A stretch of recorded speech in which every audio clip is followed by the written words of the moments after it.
Glória a Deus, glória a Deus. Boa noite, graça e paz, amém, irmãos?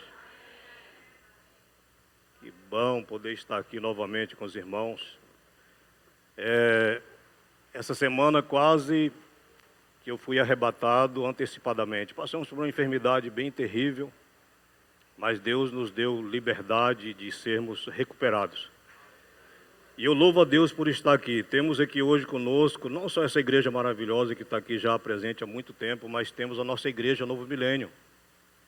Está aqui alguns irmãos, e eu gostaria que eles se colocassem de pé, em nome de Jesus. Está lá aquela equipe toda, está ali minha esposa, está ali a Caroline, minha filha. Que Deus abençoe. Lá atrás está a Jaque, lá com o xerife Gilson. Que Deus abençoe e poder sentar em nome de Jesus. Obrigado por estar aqui. Irmãos, eles, com alegria no coração, decidiram vir também e me ajudar nessa missão, nessa incumbência, né? Esse compromisso tão importante que se trata desse grande valor financeiro, dinheiro, alcançar as bênçãos, viver o melhor dessa terra. E nós não temos dúvida, irmãos, não há necessidade de perguntar quem não quer dinheiro. Todos nós queremos. Essa pergunta ela não pode existir, entendeu? Ela é totalmente fora de contexto. Mas há uma grande barreira de sinceridade, de honestidade, de vida nesse lado tão importante. As pessoas, elas se primam, elas se fecham e se bloqueiam quando se trata desse assunto.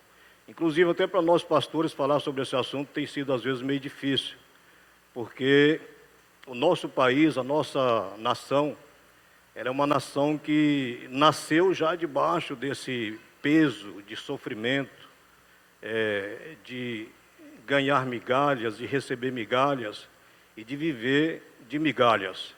Isso aconteceu na colonização do país. E isso se prolonga e se estende e insiste em permanecer. Insiste de uma forma terrível. Mas nós temos certeza que o nosso Deus está abrindo nossos olhos, não somente para termos uma vida tranquila e sossegada, mas porque, irmãos, preste bem atenção. A profecia de Joel, do capítulo 2, muitos conhecem muito bem, ela aconteceu o grande avivamento lá no período onde os discípulos com toda a comunidade ali se reuniram e eles insistentemente não abriram mão até que descesse sobre eles a promessa do Senhor Jesus, serem cheios do Espírito Santo, ao ponto de confundir todas as nações. E isso aconteceu lá há mais de 2.000 anos atrás, 2.000 anos atrás mais ou menos, não, menos de 2.000 anos, eu creio. Nós estamos em 2024, 23. Então, deve ter acontecido há menos de 2.000 anos. Mas o que acontece? Esse dia que aconteceu lá, o grande dia do Senhor, o dia do avivamento, ele é hoje, ele é agora, ele sempre foi. Ele nunca deixou de existir, ele sempre esteve em volta e meia, uma aqui, outra acolá, pingando e acontecendo, movimentos. A nossa raiz, a nossa origem batista nacional, começa com um grande mover do Espírito, a renovação batista. Há mais de 100 anos, né, pastor? Renovação batista. Então, houve uma grande batalha espiritual para que a igreja local aceitasse esse mover, mas eles não aceitaram. E aconteceu que destinou-se a nós. Estamos aqui até hoje, graças a Deus, como renovo, mas somos Batista Nacional. Amém, irmãos? E, para minha surpresa, pesquisando, estudando, o mês 9, o mês de setembro, o mês 9, que hoje eu estou aqui representando, pregando, falando sobre esse assunto, representa o mês de setembro. Isso. O mês 9 é o mês da Bíblia, é o mês da palavra, é o mês da semente, da primeira semente. A semente primária, a primícia na sua vida precisa ser a palavra. Amém, irmãos? E você precisa hoje não somente levar a sério essa questão da palavra, que eu vejo que não é que você não quer levar a sério, não é que você é uma pessoa desleixada, não é que você é preguiçoso. Irmãos, nada disso, mas uma coisa falta. Falta a força de Deus na sua vida. Nós não somos capazes de nos mover na palavra no sentido de receber ela e praticarmos a palavra. Nós não temos força, nós não damos conta. É impossível nós fazermos alguma coisa em relação a isso, a não ser pelo Espírito Santo. Amém? Então, quando nós temos a força do Espírito, agora sim, nós vamos começar a andar da maneira em que nós vamos ter o sucesso devido e ter a prudência que nós precisamos viver. Precisamos executar essa prudência em relação à verdadeira vida em Cristo Jesus. Jesus diz que quando nós achamos Ele, encontramos Ele, levado por Deus até Ele, nós agora temos uma nova vida. Então essa nova vida tem sido barreira para as pessoas viverem. Tem sido luta, irmãos. Por um período as pessoas eles param num local e eles aprendem um pouco, até o desconforto tomar posse dessa pessoa, leva para outro lugar, e lá naquele outro lugar também fica um período, e aí o desconforto torna a mover essa pessoa e leva para outro lugar, e uma mudança após mudança de comunidade cristã como essa. E alguns são propósitos de Deus, claro que sim, Deus faz isso, mas 90% são pessoas que estão totalmente fracassadas no sentido de viver a palavra de Deus. E esse fracasso não imputa culpa sobre você, mas imputa responsabilidade. E isso pode começar hoje a mudar a sua história. Nós vamos falar sobre um assunto muito importante, que às vezes nós desprezamos pelos resultados que vivemos. E eu quero que você preste muita atenção nesse assunto, mas antes disso, está sendo insistente no meu coração para falar para os irmãos que eu sou filho daqui dessa casa. Muitos aqui são pessoas novas que eu não conheço, e muitos também não me conhecem. Bom, eu acho que sim, mas eu nasci na Batista e permaneço na Batista, e tenho propriedade para falar sobre esse local, essa comunidade, sobre o meu pastor Domingos, sobre a pastora Sônia.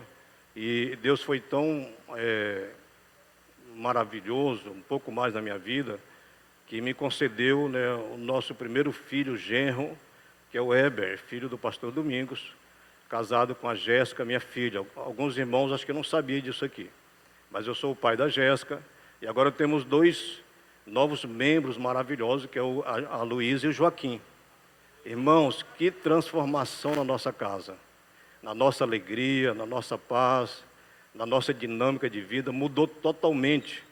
Nós estamos abobalhados de alegre com o que Deus fez na nossa vida. Está ali minha cunhada Mônica também, com o momento já na expectativa, aguardando, né, a primeira netinha, esqueci o nome dela, Esther, a Esther, minha sobrinha, está vindo aí, da Amandinha também. Então que Deus abençoe os irmãos, eu quero pregar a palavra de Deus. Eu não sei quanto tempo que tem aqui para falar com os irmãos. É um privilégio estar aqui, muito, mas muito mesmo. É emocionante, é tremendo de tremer mesmo. E poder falar para os irmãos sobre esse assunto tão importante. Irmãos, eu quero que você abra a tua Bíblia no livro de Lucas. Deixa eu achar aqui a minha colinha. No livro de Lucas.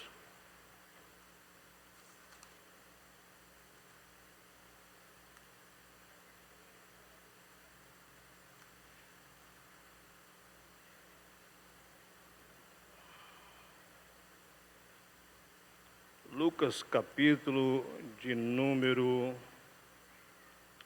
7. Eu quero ler uma história de um camarada e quero compartilhar contigo com o tema sobre prudência.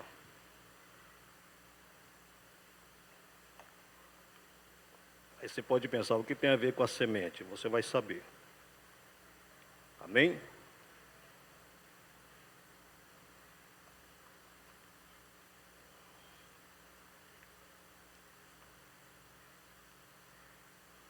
tenho quase certeza que Deus vai completar essa missão, essa performance que Ele está fazendo de mudança na sua vida, sobre um novo momento de uma vida sossegada, e vai ser bênção. Amém? Irmãos, a história diz assim, Lucas capítulo 7. E depois de concluir todos esses discursos perante o povo, entrou em Cafarnaum, e o servo de um certo centurião, a quem este muito estimava, estava doente e moribundo. E quando ouviu falar de Jesus, enviou-lhe um ancião dos judeus, rogando-lhe que viesse curar o seu servo. E chegando eles junto de Jesus, rogaram-lhe muito, dizendo: é digno de que lhe conceda isso, porque ama a nossa nação, e ele mesmo nos edificou a sinagoga. E foi Jesus com eles, mas quando já estava perto da casa, enviou-lhe o centurião uns amigos, dizendo-lhe: Senhor, não te incomodes, porque não sou digno de que entre debaixo do meu telhado. E por isso nem ainda me julguei digno de ir ter contigo. Dize, porém, uma palavra, e o meu criado sarará. Porque também eu sou homem, sujeito à autoridade, e tenho soldados sob o meu poder. E digo a este: vai, e ele vai, e a outro: vem, e ele vem. E ao meu servo: faze isto, e ele faz. E ouvindo isso, Jesus maravilhou-se dele, voltando-se, disse à multidão que o seguia: digo-vos que nem ainda em Israel tenho achado tanta fé. E voltando para casa, os que foram enviados acharam são o servo enfermo. Daí eu quero agora que você abra em Lucas 16, por gentileza, mais um texto, no mesmo livro, capítulo 16.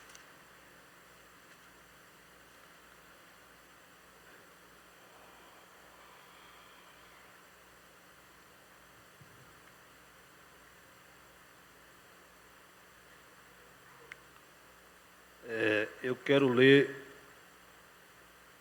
a partir do versículo 11.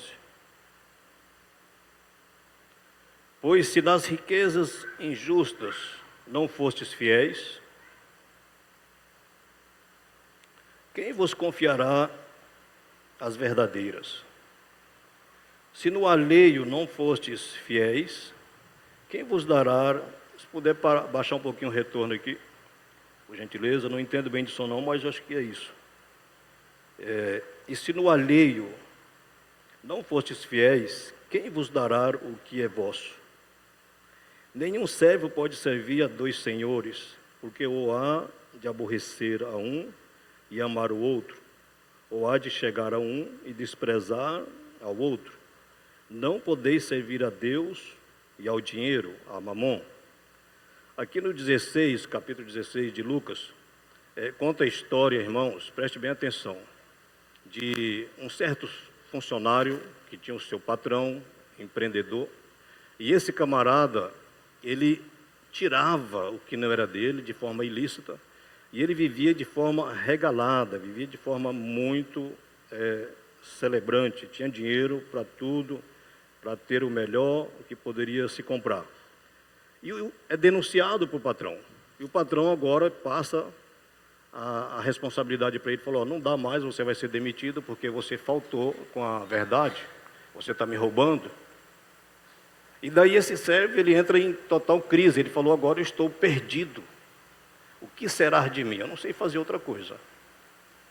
Eu não sei mais nada. Mendigar também não consigo porque tenho vergonha. Então ele entrou agora em uma segunda ação de plano. O que ele pensou? Eu vou fazer agora uma força-tarefa de me apresentar melhor para os clientes do meu Senhor. Vou fazer uma um movimento para que eu possa ter um respeito deles, e eles vão me aceitar lá fora, eles vão me ajudar, eles vão me acolher, e sempre que eu precisar, eles vão me atender, eles vão me dar comida, eles vão me socorrer. A história está aqui, depois você pode ler.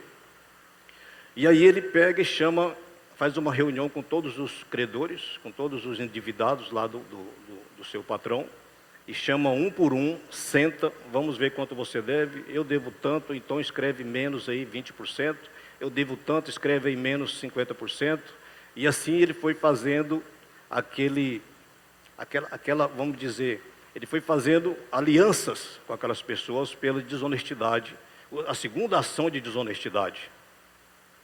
E ele trabalhou firmemente. Ele foi prudente? Sim, irmãos, ele foi extremamente prudente.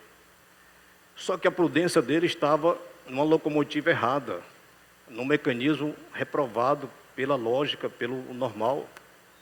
Mas ele foi prudente, ele foi astuto, ele foi sagaz, ele foi atento e ele foi muito cuidadoso em preservar a sua vida, preservar a sua família, preservar a sua casa e toda a estrutura que ele tinha construído. Ele errou mais uma vez, mas ele usou uma grande ferramenta que nós estamos desprezando. Ele usou um grande verdade e assunto que nós não damos atenção e nós padecemos por isso. A prudência.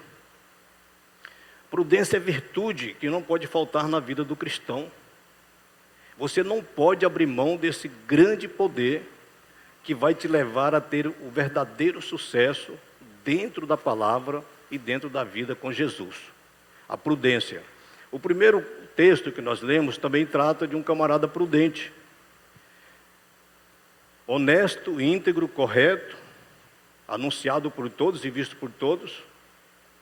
Ele era um comandante de uma grande patente, centurião, e ele tinha o seu servo. O homem era tão de Deus, sem ter Deus, declarado publicamente, que ele se condoeu de tal forma pelo seu servo que estava doente, e ele ficou sabendo que Jesus estava por perto, e ele disse: vai rapidamente e traga Jesus até o meu servo para que seja curado. Irmãos, antes dele precisar desse favor de Jesus, esse homem já tinha agido com prudência. Ele já tinha agido de uma forma generosa com o reino de Deus. Ele cuidava das pessoas de uma forma que levou e compeliu ele a construir uma sinagoga, um templo. Um templo como esse, para construir, irmãos, é muito dinheiro que vai. É muito esforço, é muita dedicação. E ele construiu com os próprios recursos dele que ele tinha. E ele chama Jesus para curar o servo. E quando Jesus chega próximo, eu tenho certeza que a prudência conduziu ele a um novo passo de sucesso. Ele não tinha programado, quando Jesus chegar aqui perto, eu vou falar para ele: Senhor, não entra na minha casa porque eu não sou digno. Ele não tinha pensado nisso, eu creio, irmãos. Mas o prudente que vive nessa virtude, ele é ajudado pelo próprio Deus a lembrar de cada detalhe, dos mínimos detalhes, para que ele não possa ferir a sua vida, a sua conduta e se naufragar lá na frente, ou colher uma colheita que não é legal. Muitos de nós estamos colhendo porque nós não fomos prudentes em cuidar dos mínimos detalhes, e depois vem a colheita que é dolorosa. Irmãos, e graças a Deus que você está colhendo. Você ainda não partiu dessa vida para não colher e acertar tudo que você precisa colher. Mas a partir de hoje você pode ter certeza. Irmãos, é certeza, 100%, não, 101%, que você, na prudência, andando nela, você vai colher frutos maravilhosos, poderosos. Inclusive, o Senhor vai lembrar você, como lembrou a Josué. Eu preguei agora semana passada. Ele disse para Josué: Josué, é tão simples, mas é tão importante e sério o que eu vou te falar. Só faltou Deus falar bem claro: não seja como Moisés, Mas ele disse: Josué, observe todas as leis que foram escritas, todos os mandamentos e os decretos. Observe com muito zelo, com muito cuidado, para que você não deixe nenhum deles fora.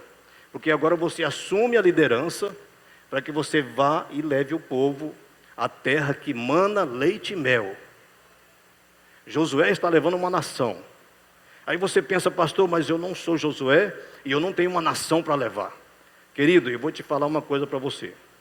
Você, eu, Manuel, nós somos uma nação. Individualmente você é uma nação. O maior tesouro da terra, de todos os tesouros, o maior, o mais rico e poderoso, ele está enterrado no cemitério. Lá dentro do cemitério está enterrado nações inteiras. Pessoas que foram mortas de forma prematura, que poderiam estar hoje escrevendo o seu 10º livro de grande mover e transformação na vida das pessoas. Pessoas que morreram e que poderiam hoje estar revolucionando a área da medicina, poderia estar governando o nosso país de uma forma de Deus. Pessoas que morreram e foram enterradas, que tinham uma nação inteira para conduzir, através de um livro. Então você, em nome de Jesus, declare bem forte: eu sou uma nação.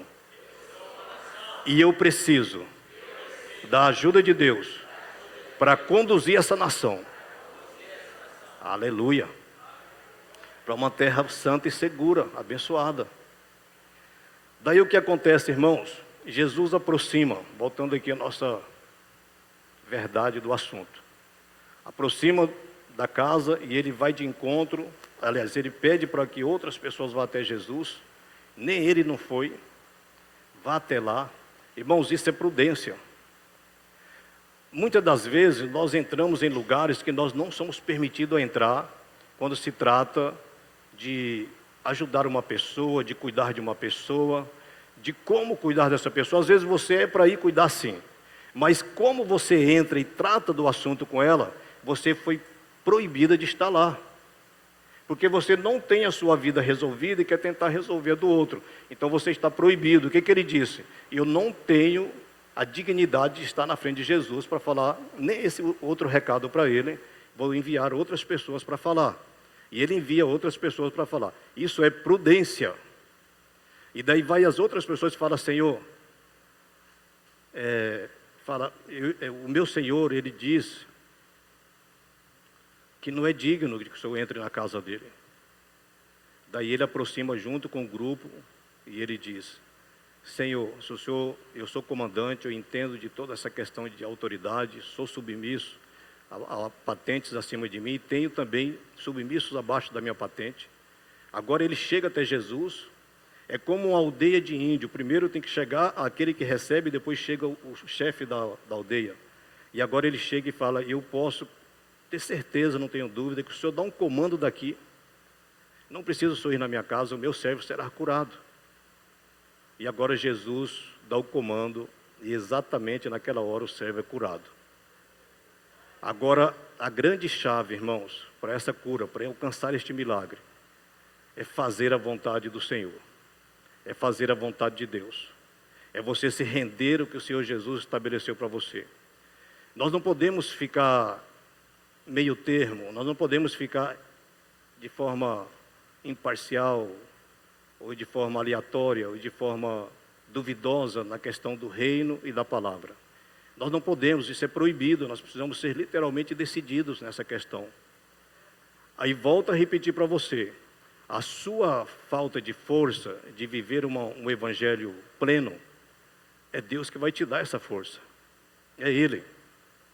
Tem a história de vários reis que eles foram até o Senhor e disse: Senhor, eu não posso, eu não consigo. O primeiro deles foi o líder grande Moisés. Ele falou: Senhor, os anjos não dá para seguir se eles forem. Mas se o Senhor for comigo, está tudo certo. Eu irei. Agora Deus vai com Moisés. E mesmo assim, faltou prudência em Moisés. Qual foi o período que Moisés faltou na prudência? Irmãos, a primeira vez que o povo começou a murmurar e reclamar, e a chorar, e falar coisas terríveis, por causa da sede, muita sede, eles estavam sedentos, e não tinha água mais. Você pensa ali, eram milhões de pessoas. Agora eles começam a dar pressão em Moisés. E Moisés agora vai e leva para Deus aquela demanda do povo. E Deus fala a Moisés: vá até a rocha, chame todo o povo, reúna toda a congregação, e você toca na rocha, e vai jorrar água, e todos vão se saciar. E assim Moisés fez, irmãos. Todos tomaram a água, se saciaram, guardaram nos seus depósitos. E lá na frente acontece uma nova situação idêntica. A água falta. E novamente o povo lamenta: nós queremos água. Você nos trouxe para morrer no deserto de sede. Éramos escravos, mas pelo menos lá nós tínhamos água. Nós poderíamos ir ao Nilo e tomar banho. Nós podíamos refrescar, e você nos trouxe para morrer aqui. Eram lamentações fortes. Lamentações de acusação. Daí Moisés novamente reúne toda a congregação, todos os anciões, os líderes, faz um clamor a Deus. Deus fala: Moisés, agora você vai e fala com a rocha. Diga a ela para que jorre a água para o povo. Moisés, irado, nervoso, com muita pressão em cima dele. Irmãos, faltou prudência. Sabe o que Moisés fez? Ele ficou no método antigo. Ele ficou no modelo do passado. Ele ficou enquadrado naquela caixa de bater na rocha. Ele esqueceu que Deus disse a ele de forma detalhada: Moisés, agora você vai falar para a rocha. Você não vai tocar nela. E Moisés vai, e de forma muito religiosa, metódica, como muitos hoje vivem, infelizmente. E agora Moisés toca na rocha. Irmãos, ele tocou porque ele estava irado também. A ira tomou lugar da prudência. Naquele momento, Moisés foi literalmente reprovado por Deus sobre entrar na terra prometida. Quando você desobedece a Deus, você colocou uma muralha impedindo a sua passagem até a terra prometida, impedindo a tua passagem até uma vida com grandes finanças, com grande abundância de valores. E você não vai alcançar porque você criou essa muralha. Você disse para a muralha passar a existir na sua vida, por causa da desobediência. Aqui o pastor Domingos, ele colocou 12 horas de oração. Eu me lembro muito bem. 12 horas de oração. Você veio na oração das 12 horas? Hoje é dia de pedir perdão a Deus. O pastor Domingo orou para Deus falar se ele tocava na rocha ou se ele falava para a rocha. E Deus falou para ele o que deve ser feito. E o pastor Domingo vai fazer como Deus falou. Eu tenho plena convicção, porque ele é prudente, irmãos. O nosso pastor é prudente. Se você não acredita nisso, repreende da sua mente, porque o nosso pastor é prudente. E ele vai fazer como Deus falou. Sabe o que nós temos que fazer? Apenas seguir a voz do nosso líder.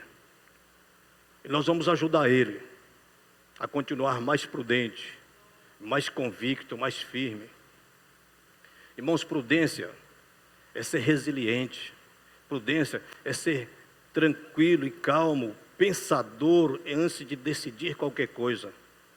Pensa em volta todas as esferas daquele assunto, as possíveis prós e contras, para que você tome decisões. Isso é prudência. Muitas das vezes a sua mente está turbinada, bombando de pensamentos contrários à visão que Deus estabeleceu. É a palavra.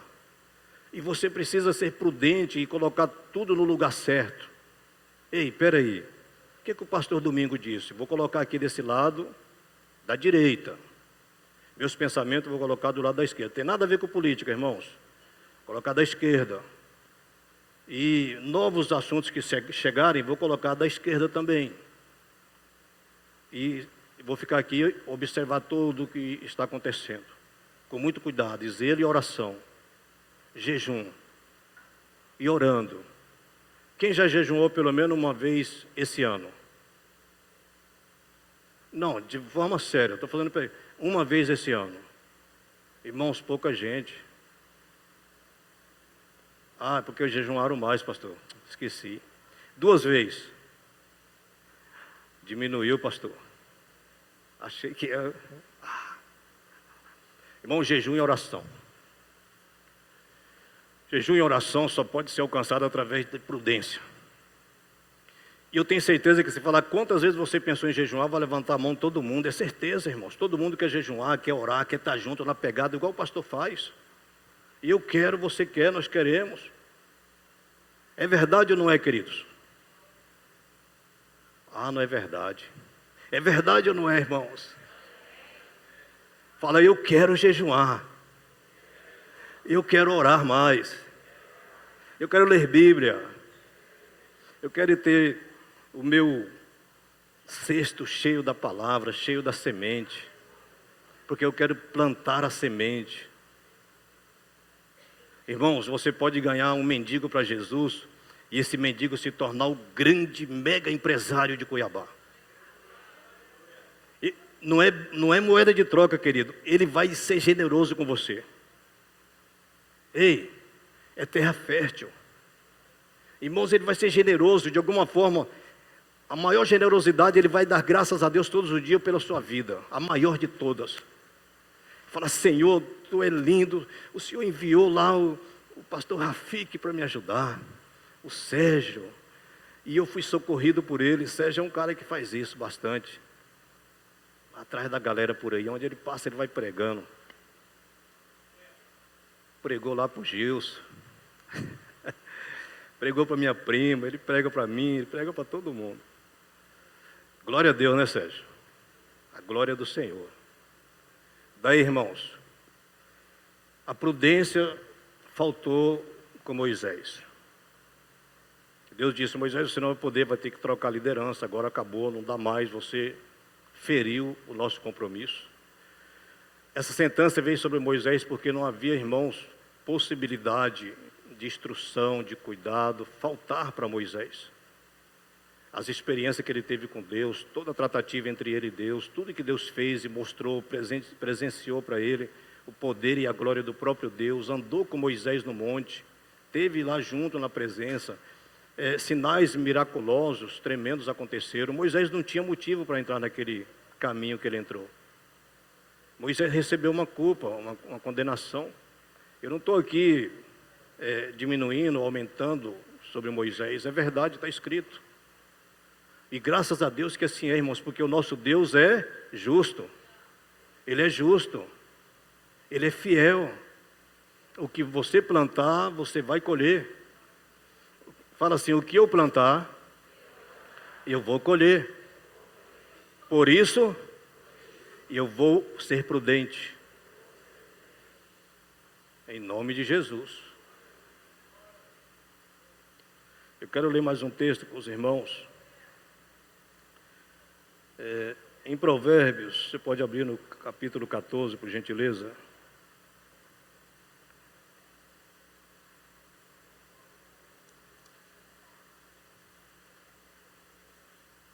Capítulo 14,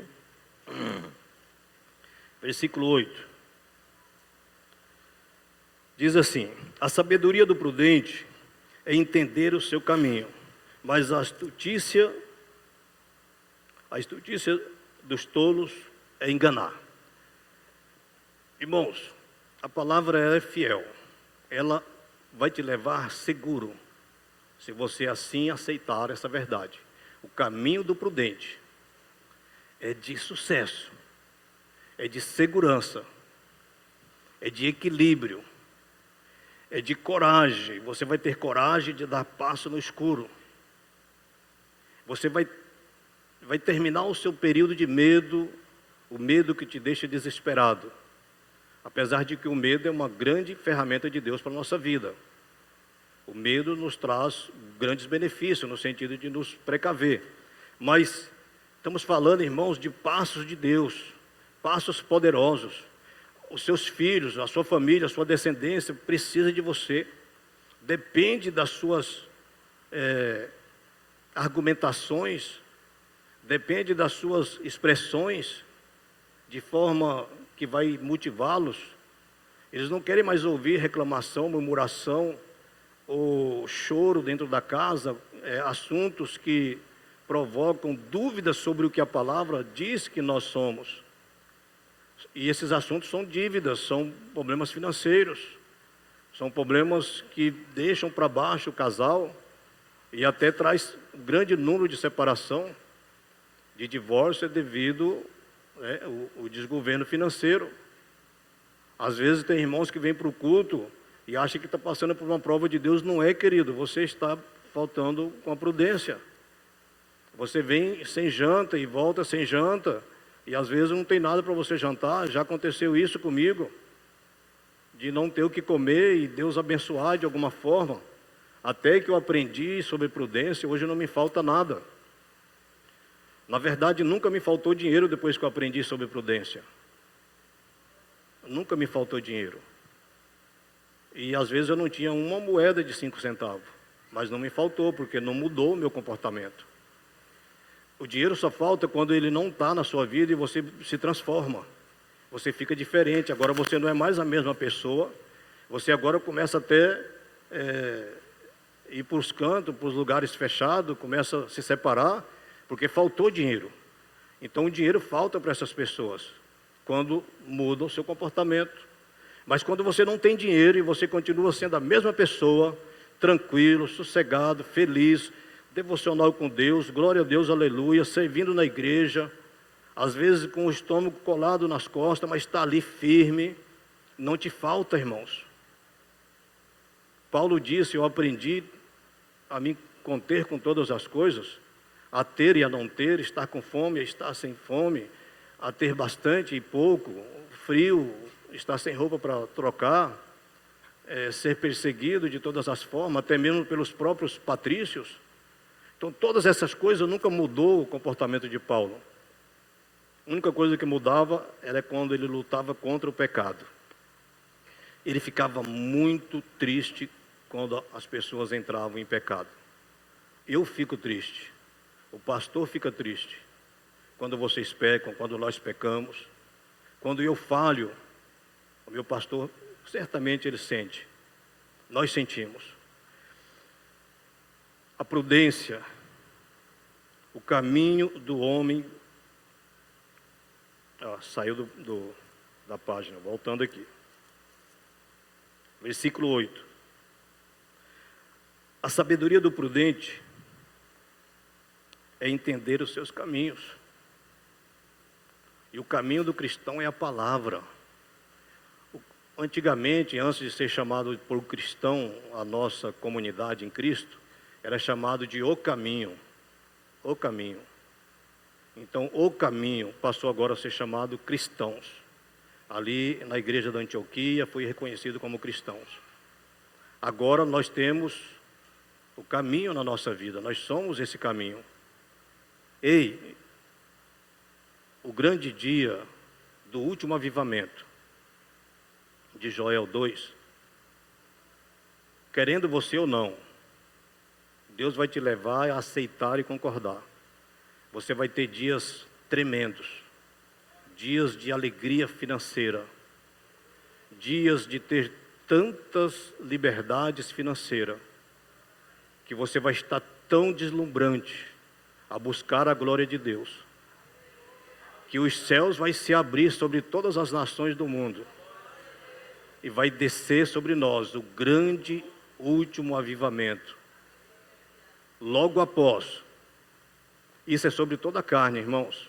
Pastor, mas os não crentes também vão receber de que forma? Aonde você passar que tiver um não crente, ou ele cai endemoniado ou cheio do Espírito Santo. É verdade. Pastor Paulo, não sei o que é o nome dele, o sobrenome. É um pastor que trabalha na área de libertação. Paulo César. Acho que é isso. Ele entrou de Campo Grande. Ele entrou na comunidade, na agência bancária, e quando ele entrou, começou a cair pessoas. Ele corria lá, sai demônio dele, o demônio deixava, e a pessoa levantava normal, sai demônio, deixa ele, de forma muito tranquila, para não escandalizar. Aonde ele entrava, não ficava como está. Se tivesse demônio, eles caíam por terra. Ele estava plenamente cheio do Espírito Santo. Se você olhar na profecia de Joel, existem dois fatos que não aconteceram lá no dia de Pentecoste. O derramado do Espírito aconteceu. Dons maravilhosos, miraculosos receberam. E eles saíram impactando. Todas as cidades que eles entraram, do menor ao mais velho, eles todos se converteram. Uma das únicas cidades, se eu não me engano, se é duas é uma só, foi a cidade de Coríntios, que não houve essa conversão em massa. Por quê? Porque a promiscuidade, ela permanecia, a iniquidade não saiu. Então, aonde a iniquidade está, pelo agrado e o aceitar da pessoa, o Espírito não opera. O Espírito não opera. Ele respeita a sua decisão. E aquela cidade decidiu não receber a libertação por completa. Mas o que aconteceu lá em Joel e não aconteceu no período e vai acontecer agora? Irmãos, lá fala de um exército de milhões de soldados que vai vir contra Israel. Naquele tempo não houve isso, porque nem tinha também mais de 1 milhão de soldados para ir contra Israel naquele período. 200 milhões, é isso, pastor Rafik sabe. Não é milhão, é 200 milhões. Né, pastor? Aqui um dos professores, pastor Fabiano também lembra. 200 milhões não existia de soldado, está lá na profecia de Joel. Depois você lê. Irmão, é 3 capítulos apenas, lê todo depois. Então, a Bíblia diz, do profeta Joel por ele, que 200 milhões não houve antes. E nem também depois haverá, quando acontecer esse fato. Então, quando seria essa época para acontecer esse cenário? Para vir essa existência do que ele profetizou? Agora, queridos. Existem países que beira a 200 milhões. A China, a Índia, beira 200 milhões de soldados. Um só país. Então, esse fato é para agora. Para o grande dia do último avivamento. E depois que acontecer isso, nunca mais haverá esse cenário de 200 milhões de soldados. Nem para lá e nem para trás não existiu. É agora.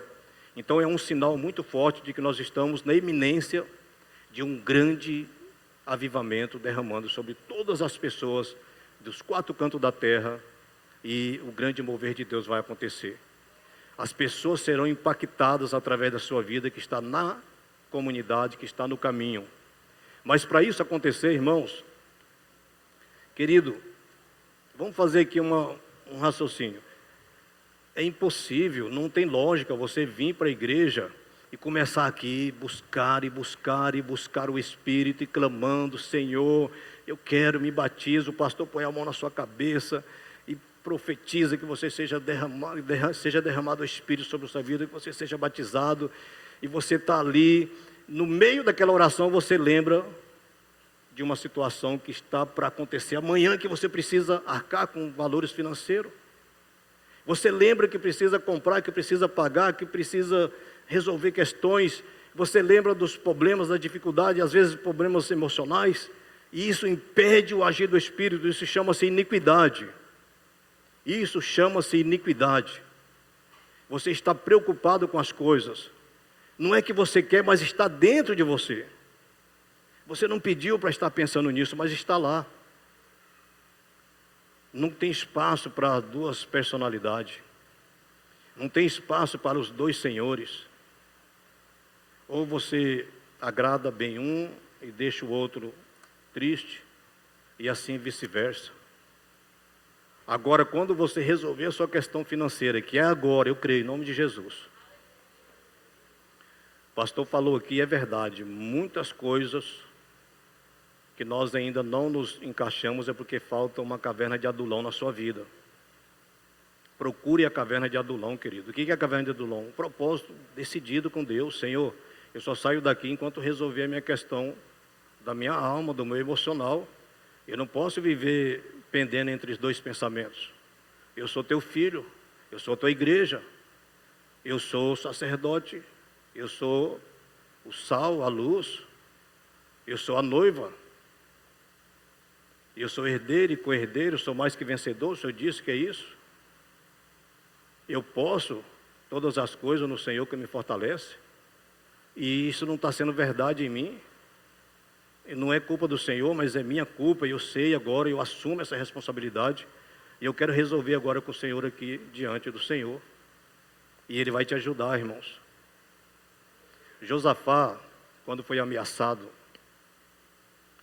que estaria vindo um grande exército contra ele, se eu não me engano, eram os sírios,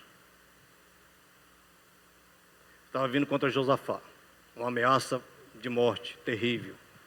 Esse é um massacre total. E aquele tempo era assim mesmo.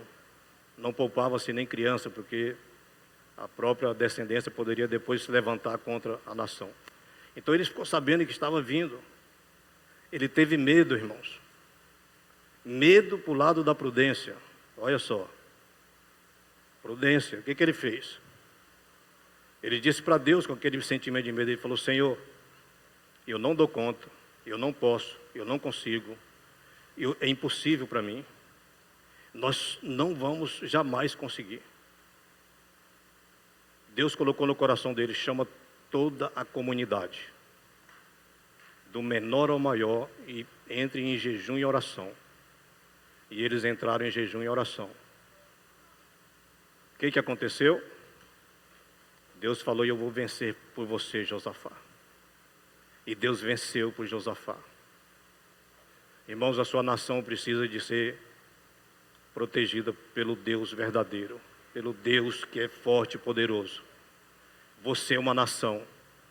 Suas emoções, seus pensamentos, os planos de Deus na sua vida, tudo é uma nação. São personalidades que estão dentro de você.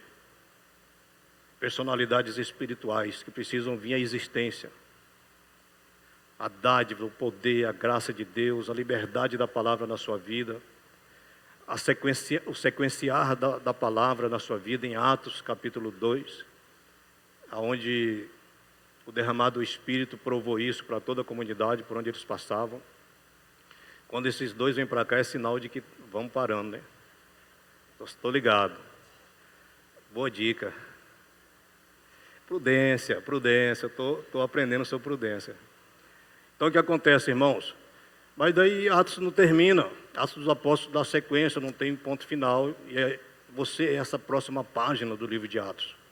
E essa página precisa chegar a outros e mais outros para ser alcançado. Com alegria, integridade e sinceridade. Tranquilidade total, irmãos. Queridos, só um testemunho bem rápido para fechar sobre essa questão de viver de forma poderosa e rica na mão de Deus. Por um dia, de repente, hoje eu sou rico, mas eu estou sem dinheiro. Ué, mas é possível ser rico sem dinheiro? Claro que sim. Qual que é a riqueza que Jesus disse que nos enriqueceu? Muitos pensam que é dinheiro e coisas, não é, irmãos? Do que ele se despiu? Quando ele se despiu de toda a sua glória, ali ele se tornou pobre. E todo esse planeta, todas as galáxias é dele, mas ele se tornou pobre. Todo o ouro é dele, mas ele se tornou pobre. Todas as águas de todos os oceanos é dele, mas ele se tornou pobre. Todos os veículos, as Lamborghini são dele, ele se tornou pobre. Mas quando ele volta, quando ele desce, que ele vem e se deixa a sua glória e se tornou pobre, ele diz que ele fez isso para nos tornar ricos, para nos enriquecer de quê? Não é de dinheiro, irmãos. Não é de coisas, é da glória, é da palavra de Deus, é da palavra do Senhor. É essa riqueza. Está caindo dinheiro aqui já. Não é boleto. Aleluia. É essa glória, irmãos. Amém? Dê um aplauso a Jesus. Quero fazer uma oração, vamos colocar de pé em nome de Jesus. Coloque a mão sobre o seu tórax, sobre o seu coração.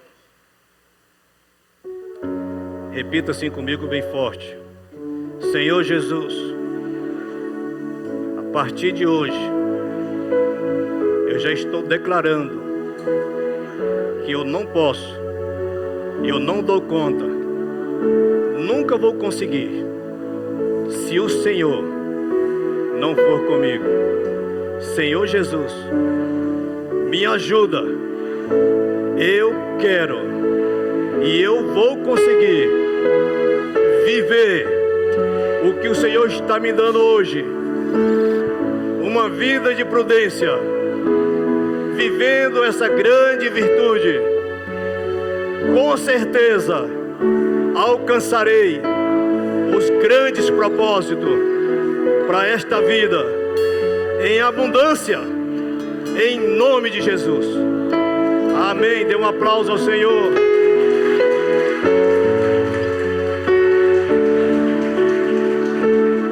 Glória a Deus. Agradeço a Deus pela vida dos irmãos.